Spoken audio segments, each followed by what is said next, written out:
I'm with Kate Heneghan from Plaid Cymru. You're running in the Brecon Radnorshire general election coming up soon. What do you hope to bring to the people of Brecon Radnorshire, Kate?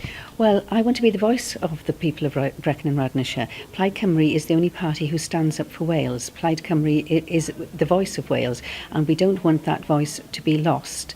It's really important that people realise that if we're not careful, we're going to lose a lot of the things that mean an awful lot to us. For example, within the NHS, there's going to be opportunities for privatisation, even further cuts to our services through the austere measures that the Tories have handed down to us.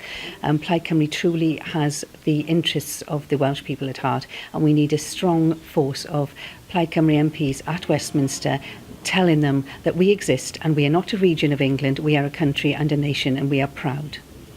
The term working poor, what does that mean to you? Working poor to me means those people who are working, they're employed, but they can't make ends meet. So there are families out there where Powys has got the lowest pay in the whole of the UK. And this means that people are having to do sometimes more than one job to actually make ends meet. It means that they haven't got time to actually spend time with their family because they're having to work long hours and unsociable hours. And when those bills come through the door, they really cannot pay them. We live in a wonderful part of the world.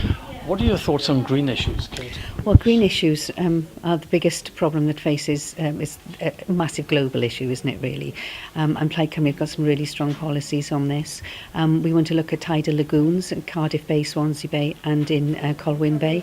We want no fracking, definitely no to fracking, because when people are fracking, they're not looking for other renewable energies, and that is something that we want to do much more into renewable energies, more recycling, especially plastics. What do you think about the influence of the media, newspapers, TV, etc.? Well, I think it's absolutely shocking. And I think that, to be honest, we don't get a voice at all, really. I think that there was far too much coverage of UKIP for the last few years, far too much coverage when they're such a tiny party.